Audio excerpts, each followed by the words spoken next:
Hello my dear students, welcome to your own YouTube channel Maths with Masti. I am DK Singh and today I will explain exercise 4.1 of standard 10th of NCERT. आपको मैंने quadratic equation के बारे में, उसका roots के बारे में, उसके डिस्क्रिमिनेंट के बारे में, उसके नेचर के बारे में, उसके जो भी टाइप्स होते हैं, उसके सोल्व करने का मेथड्स, क्वाड्रेटिक फॉर्मूले का प्रूफ, कंप्लीटिंग स्क्वायर मेथड कैसे बनता है, उन सभी को मैंने बता रखा है। उसका लिंक मैं इसके डिस्क्रिप्शन में दे दूंगा, आप उसको वॉच कर लोगे, क्योंकि वो देखने के बाद आपको एक्सरसाइज समझ में बढ़िया से आएगा। तो चलिए हम शुरू करते हैं।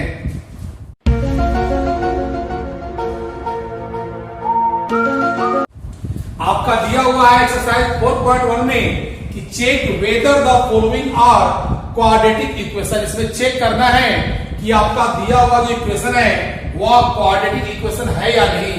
तो आपका सबसे पहले पहला नंबर में आपका दिया हुआ है x + 1 whole square equal to 2 × x - 3। तुम कैसे पहचान करेंगे? सबसे पहले क्या करोगे ना कि यहाँ पर जो स्क्वायरिंग आपका दिया हुआ है इसके स्क्वायरिंग को आप स्प्लिट कीजिए तो आ जाएगा x² + 2x + 1 equal to 2x - 6। अब क्या करोगे? सभी टर्म्स इधर ले आओ तो x² + 2x - 2x + 1 + 6 equal to 0। ये दोनों तो कैंसिल हो गया तो ये आ गया x² + 7 इक्वल टू 0। तो यह क्या इसमें हाईएस्ट पावर 2 न है, तो क्या हो गया? यह क्वाड्रेटिक इक्वेशन आपका है। और कौन सा है? यह प्योर क्वाड्रेटिक इक्वेशन है। चलिए इसी टाइप से हम लोग चलते हैं सेकेंड नंबर की ओर। सेकेंड में क्या कराया है? सेकेंड में दिया हुआ है x² - 2x equal to -2 × 3 - x। पहले सोल्व करोगे कैसे?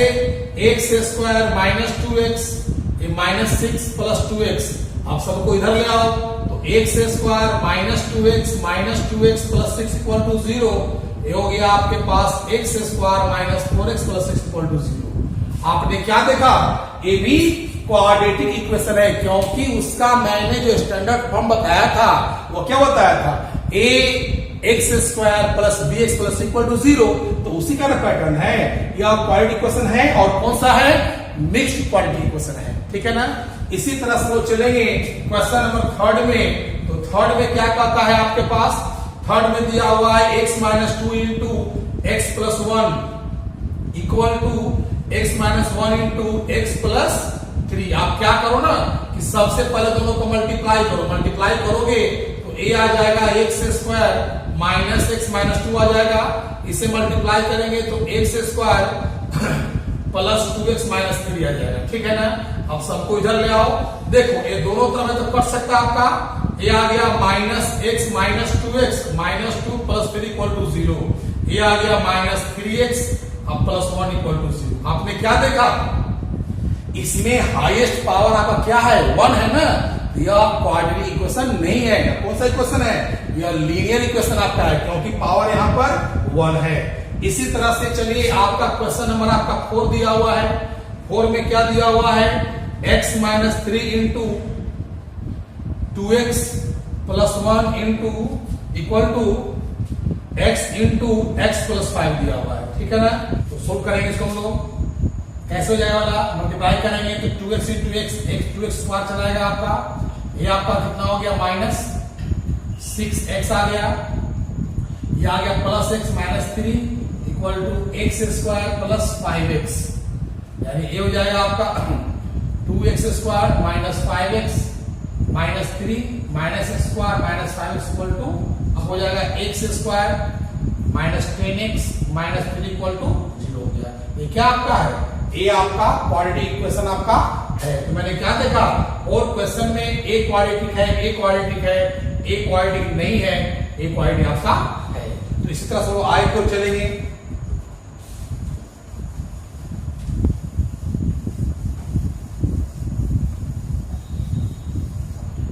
इस तरह चलेंगे क्वेश्चन नंबर 5 की ओर। 5 में क्या कहता है आपके पास? 2x - 1 × x - 3 equal to x + 5 × x - 1। अब मल्टीप्लाई करो। पहले देखो एग्जाम में जो आपको आइडेंटिफाई करने आएगा ना, तो इतना नहीं दिमाग लगाना है, फर्स्ट से मल्टीप्लाई कर। देखो दोनों को मल्टीप्लाई करेंगे पावर 2 चलाएगा। इसमें पावर 2 आएगा तो यह क्या हो सकता है, 2x² आएगा, x² आएगा, तो माइनस होने पर छोड़ा सकता है। तो आपको आंसर लेना पड़ेगा। जब भी क्वेश्चन आएगा तो MCQ टाइप का आएगा क्वेश्चन आएगा। अभी हम सिखा रहे हैं इसलिए आपको बना करके दिखा दे रहे हैं। तो क्या करेंगे हम लोग इसमें, ये आ जाएगा 2x², 7x से लगा वाला प्लस 3 इक्वल टू x², ये हो जाएगा प्लस 4x माइनस 5, यानी ये हो गया आपके पास 2x² minus 7x minus x² minus 4x plus 3 plus 5 equal to 0, यानी ये आ गया x², ये आ गया 11x और ये प्लस 8 आ गया। तो आपने क्या देखा, यहाँ पर पावर 2 आ रहा है ना, ये भी क्या है, क्वाड्रेटिक इक्वेशन आपका है। ठीक है ना। हम लोग चलते हैं 6 की ओर। 6 में क्या कहता है, इसमें दिया हुआ है x² plus 3x plus 1 equal to x minus 2 whole square दिया हुआ है। तो x² प्लस 3x प्लस 1 हो गया वाला, ये माइनस का होल स्क्वायर क्या होता है, a² minus 2ab plus b² होता है, ये दोनों तो कट जाएगा, तो हो गया 3x plus 4x plus 1 minus 4 equal to 0, यह आ गया 7x माइनस 3 इक्वल टू 0। क्या आ गया, यह आपका क्वाड्रेटिक नहीं है, क्योंकि इसमें क्या है, लीनियर इक्वेशन आ गया, पावर 1 नहीं जरा दिया हुआ है। इसी तरह से वो चलेगी क्वेश्चन नंबर आपका, देखते हैं 7 की ओर।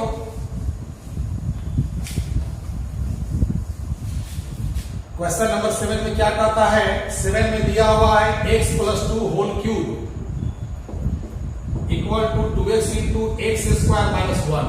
तो कैसे करेंगे, यहां पर हो गया a plus b whole cube, यानी होगा a क्यूब और 3a² b, तो 3 into x² into b, 3 to जा 6x², फिर होता है 3ab², 3 into x into b² 2 का क्या होता है 4, तो आ जाएगा 12x plus 8 equal to 2x cube, ये हो जाएगा आपका माइनस 2x हो जाएगा।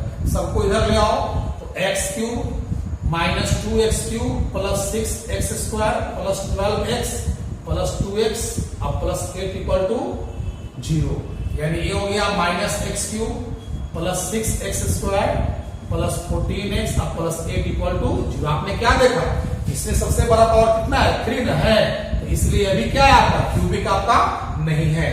अब देखते हैं हम लोग क्वेश्चन नंबर कौन दिया आपका, क्वेश्चन नंबर 8 नंबर देख लीजिए। 8 में क्या कहता है, 8 में दिया हुआ है x³ minus 4x² minus x plus 1 equal to x minus 2 whole cube. तो ये क्या हो जाएगा, x³ minus 4x² minus x plus 1, इसको तोड़ दीजिए माइनस का होल क्यूब, तो क्या होता है, a³ होता है ना आपका, फिर क्या होता है 3a² b, तो हो जाएगा 3 टू जा 6x², फिर क्या होता है, sorry a³ minus 3a² b, फिर होता है 3ab², तो 3 इंटू 2 का स्क्वायर 4, हो जाएगा 12x और माइनस b³ हो गया आपका। आप क्या देख रहे हो, दोनों तरफ दोनों कट जाएगा, नहीं वाला कट जाएगा, तो आपका रह गया माइनस 4x², इधर लाओगे तो 6x², ये हो गया minus x minus 12x plus 1 प्लस 8 इक्वल टू 0 हो गया आपका। तो ये आ गया आपका 2x² minus 13x plus 9 equal to 0। आपने क्या देखा इसमें, इसमें आपके पास जो दिया हुआ है ना, सबसे बड़ा पावर कितना दिया हुआ है आपका 2 दिया हुआ है, इसलिए आप क्वाड्रेटिक इक्वेशन आपका, तो ए आपका हो गया क्वाड्रेटिक इक्वेशन पहचानने का जो क्वेश्चन दिया हुआ था 1 नंबर में, वो हो गया आपका। अब चलते हैं क्वेश्चन नंबर 5 सेकंड की ओर। सेकंड में क्या करा है देख लीजिए।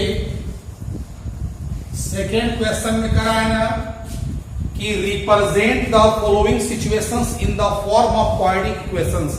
जो आपका क्वेश्चन दिया हुआ है उसको हमको रिप्रेजेंट करना है क्वाड्रेटिक इक्वेशन के रूप में, इसको सॉल्व नहीं करना है, केवल इक्वेशन ला करके छोड़ देना है। तो कैसे करेंगे, क्वेश्चन नंबर 1 क्या कहता है, इसमें 2 का 1 में कहता है क्या कि the area of a rectangular plot is 528 metre square, ठीक है ना। फिर कहता है क्या कि the length of the plot is, यहां दिया हुआ है इन मीटर्स दिया हुआ है, is 1 more than twice its breadth, ठीक है। तो कराए क्या कि we need to find the length and breadth of the plot, ठीक है ना। इसमें करा है क्वेश्चन में कि एक रेक्टेंगुलर प्लॉट दिया हुआ है जिसका एरिया है दिया 528 और साथ में करा है क्या कि इसका लेंथ जो है ना ब्रेथ के ट्वाइस से 1 अधिक है। जितना ब्रेथ होगा उसके ट्वाइस से 1 अधिक होगा। ब्रेथ होगा अगर 10 तो लेंथ हो जाएगा आपका 21। ब्रेथ होगा अगर 20 तो लेंथ हो जाएगा कितना आपका 41। जितना होगा ब्रेथ उसके ट्वाइस में 1 अधिक कर देंगे हम लोग तो वह क्या निकल जाएगा आपका, इसका लेंथ निकल जाएगा। तो कैसे करेंगे, let the breadth equal to मान लेते x मीटर, सो लेंथ कितना होगा, इसका लेंथ हो जाएगा आपका 2x + 1 हो जाएगा, क्योंकि क्या कर रहा है कि ब्रेथ के ट्वाइस से 1 ज्यादा है। अब सुन लीजिए, ये लेंथ है ब्रेथ है तो एरिया का पूरा क्या होता है, L इंटू बी होता है ना, लेंथ इंटू ब्रेथ। 528 इसको कर देंगे 2x² + x माइनस 528 = 0। यह क्या आ गया आपका, आप देख रहे हो ना, यह आपका क्वाड्रेटिक इक्वेशन का पैटर्न आपका आ गया, ठीक है ना। तो इसको हम सोल्व भी कर सकते हैं, आप सोल्व भी कर लेना क्योंकि इससे प्रैक्टिस बन जाएगा आपका। लेकिन क्वेश्चन में आपको क्या दिया हुआ है, केवल आपको इसको मतलब इक्वेशन के ऊपर लाकर छोड़ देना है, ठीक है ना। 2 का 2 में आपका दिया हुआ है कि the product of 2 consecutive positive integer, the product of 2 consecutive integers, consecutive positive दिया हुआ, पॉजिटिव इंटीजर्स दिया हुआ है, ठीक है ना। is 306, we need to find the integers। पहले समझिए करा है ना कि 2 कंसेक्यूटिव पॉजिटिव इंटीजर्स का प्रोडक्ट दिया हुआ है। पहले आप जानते हो ना इंटीजर्स क्या होता है, बताया गया पहले आप लोग को। कंसेक्यूटिव का मतलब क्या होता है, लगातार एक क्रम में, ठीक है ना। अगर मान लो कि x का वैल्यू 5 आएगा तो बराबर अगला क्या ना 6 आना चाहिए, मतलब जो भी अगर नंबर आपका आएगा वो जस्ट बाद आना चाहिए। तो कैसे बनाएंगे हम लोग क्या करेंगे, या लिखेंगे कि let the smaller positive integer is x मान लेते हैं, ठीक है ना। यहां पर देख लो, अगर हम स्मॉल मानते हैं x तो बिगर क्या होगा मेरा, ग्रेटर मेरा क्या होगा, सो बिगर इंटीजर मेरा क्या हो जाएगा, x + 1 हो जाएगा। क्योंकि मैंने कहा था, याद रखना कि जब भी कंसेक्यूटिव पॉजिटिव आपका आए, अगर एक इंटीजर को आप x मान लेते हो तो सेकंड के लिए क्या यूज करना, x + 1 यूज करना। हमने यहाँ स्मॉलर लिया है तो x + 1 यूज करते। अगर इसको हम लेते बिगर लेते पहले तो स्मॉलर के लिए क्या होता, x - 1 हो जाता आपका, ठीक है ना। तो याद रखना, जब भी कंसेक्यूटिव पॉजिटिव इंटीजर आए या कंसेक्यूटिव होल नंबर आए या कंसेक्यूटिव नेचुरल नंबर आए, अगर फर्स्ट को लेना x तो सेकंड क्या होगा, x + 1, या हम अगर फर्स्ट को लेंगे x तो सेकंड क्या हो जाएगा, x - 1, दोनों से आपका बन सकता है, ठीक है ना। लेकिन अब ध्यान दीजिए कि अगर positive consecutive positive odd number का था तो ऑड में कितना का डिफरेंस होता है, 2 का डिफरेंस होता है, 1 3 5 7 9। अगर हम x पहला इंटीजर लेते हैं आपका, हम x लेते तो सेकंड क्या होता, x + 2 या x - 2। अगर ऑड रहता चाहे इवन रहता, दोनों में सेम काम करता है, ठीक है ना। यहां पर केवल क्या दिया हुआ है, इंटीजर दिया हुआ है। तो स्मॉल को मैंने x मान लिया तो बिगर क्या होगा, x + 1 हो जाएगा। अब एक ऑर्डिनरी क्वेश्चन करा है क्या, कि दोनों का प्रोडक्ट यानी x × x + 1 = क्या होगा, 306 हो गया। अब इसको सेट कर दो, x² + x = 306, यानी आपके पास आ जाएगा x² + x - 306 = 0। ये आपका इक्वेशन निकल गया आपका। अब बस इसको आप सोल्व कर लो। सोल्व करने का बताया गया मेथड आपको क्वाड्रेटिक फार्मूला से या तो फैक्टराइजेशन से, लेकिन इस क्वेश्चन में आपको सोल्व करने के लिए नहीं मांग रहा है, केवल रिप्रेजेंट करने के लिए मांग रहा है, ठीक है ना। चलिए इसी के आप सॉल्व चलेंगे। क्वेश्चन नंबर 3 में देखते हैं क्या है दिया हुआ।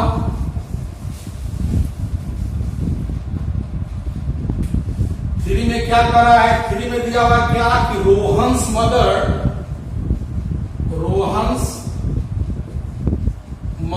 Is 26 years older older than him. The product of their ages in years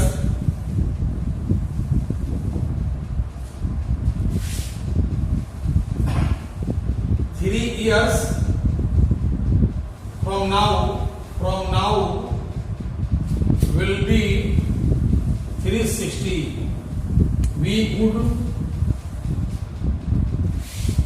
like to find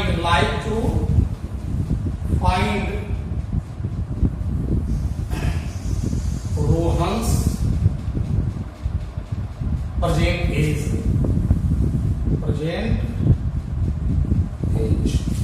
देखिए यहां पर क्या करा, इसमें इस क्वेश्चन करा है ना कि रोहन की जो मां है, रोहन के एज से 26 इयर्स ओल्डर है। इसका मीनिंग क्या हुआ कि जितना एज रोहन का होगा उसमें 26 इयर्स ऐड कर देंगे तो मां का एज निकल जाएगा। अगर मान लो कि रोहन का एज अगर 10 इयर्स का होता तो मां का कितना होता, 10 प्लस 26 जाता। अगर मान लो कि रोहन का एज 20 होता तो मदर कितना होता, मदर का हो जाता एज अगर के आपका 20 प्लस 26 जाता आपका।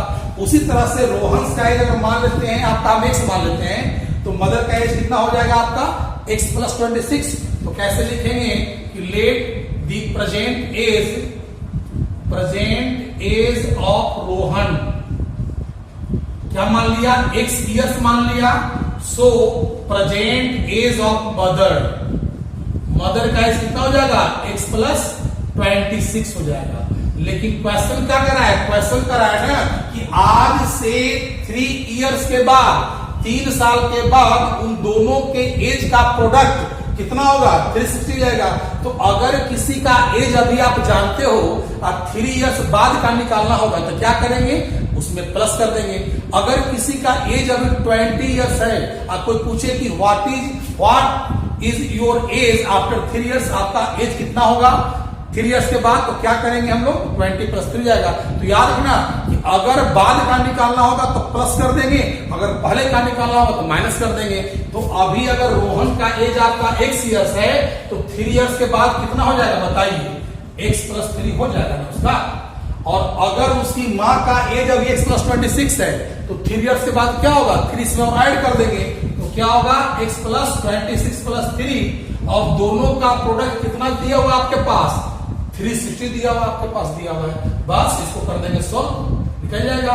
तो ये आपका हो गया x plus 3 into x plus 29 equal to 360 हो गया। अब इसको क्या करोगे, सोल्व करो तो x square plus 32x plus 87 minus 360 equal to 0 solve करना आता है, मल्टीप्लाई मैंने कर दिया यहाँ पर।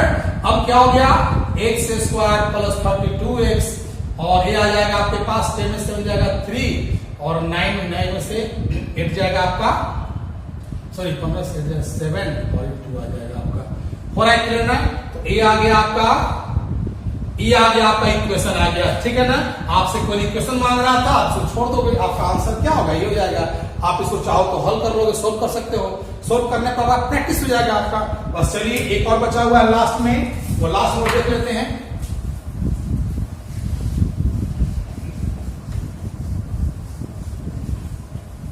तो लास्ट में क्या करा आपके पास, लास्ट में करा है ना कि a train travels a distance of 480 kilometre at an uniform speed if the speed had been 8 km per hour less then it would have taken 3 hours more to cover the same distance. We need to find the speed of the train। करा है train जो है वो 480 kilometre cover करता है, ठीक है ना। अगर उसके स्पीड को हम 8 km पर आवर कम करके चलाते हैं उसको, तो वह क्या होता है, वह समय से 3 घंटा लेट पहुंचता है। जाहिर सी बात है कि अगर स्पीड को हम कम करेंगे तो टाइम ज्यादा लगेगा, स्पीड को हम बढ़ा देंगे तो टाइम कम लगेगा। तो क्या करेंगे, सबसे पहले हम इसमें करेंगे ना, इसमें हम क्या करेंगे, let the uniform speed of the train, क्या मान लेंगे, x किलोमीटर पर आवर। अब लिखेंगे क्या, डिस्टेंस आपके पास दिया हुआ है, कितना दिया है, डिस्टेंस आपके पास दिया है 480 किलोमीटर। अगर मेरा स्पीड इतना है, डिस्टेंस इतना है, तो निकाल लोगे टाइम टेकन। टाइम टेकन क्या होता है, टाइम डिस्टेंस अपॉन स्पीड, यानी कि 480 कवर करने में उसको इतना टाइम लगेगा। अब कंडीशन क्या दे रहा है कि वह अपने स्पीड को 8 km/h कम करके चलता है। तो न्यू स्पीड क्या हो जाएगा, उसका न्यू स्पीड हो जाएगा आपका x - 8 km/h। अगर स्पीड नया हो गया तो टाइम भी उसका चेंज जाएगा, उसका न्यू टाइम टेकन, मतलब पहले स्पीड था x तो टाइम इतना लग गया, अब स्पीड इतना है तो टाइम क्या रहेगा 480/x - 8 हो जाएगा। तो पहले वाला टाइम सुन लीजिए, यह पहले का टाइम है और यह न्यू टाइम है। तो जाहिर सी बात है कि जब स्पीड को हम कम करेंगे तो टाइम अधिक लगेगा। तो यह जो टाइम है ना, यह टाइम पहले वाले टाइम से क्या है 3 आवर्स अधिक है। हम चाहते हैं दोनों इक्वल करना, अगर 3 आवर्स इसको कम कर देंगे तो दोनों क्या हो जाएगा, इक्वल हो जाएगा। बस इसको सोल्व करना हमको है, कैसे सोल्व करेंगे देख लीजिए। x - 8 हो गया, 480 - 3x, अब प्लस हो गया 24 आपका हो गया, ठीक है ना। अब क्या करोगे, ये हो गया 480/x इक्वल टू ये हो जाएगा आपका 504 - 3x अपॉन x - 8 हो गया आपका। अब क्या करोगे, इसमें आप क्रॉस मल्टीप्लाई कर दो, ठीक है ना। तो ये आ जाएगा आपका 480x माइनस ये 0 हो गया 8 × 64 बैलेंस रहा 66 3840 आ जाएगा इक्वल टू ये आ गया 504x और माइनस 3x² हो गया आपका, ठीक है। अब करेंगे क्या, सभी को इधर ले आओ, तो 3x² इधर लाएंगे तो प्लस हो जाएगा ना, माइनस 504x अब प्लस 480x और माइनस 3840 इक्वल टू 0। ये आ गया 3x², ये आ गया माइनस कर देंगे तो ये कितना हो जाएगा माइनस 24x हो जाएगा आपका। फिर उसके बाद माइनस 3840 इक्वल टू ऐसे हो जाएगा, 3 से डिवाइड कर देंगे x² माइनस 8x और 128 इक्वल टू आ गया आपका। तो ये क्या हो गया, ये आपका क्वेश्चन नंबर 4 का आपका रिप्रेजेंटेशन हो गया। यही तक आपका आंसर होगा, आप इसको सोल्व भी कर सकते हो, आप प्रैक्टिस कर लेना इसको, ठीक है ना। अगले वीडियो में हम 4.2 का एक्सप्लेनेशन आपको हम बताएंगे, ठीक है।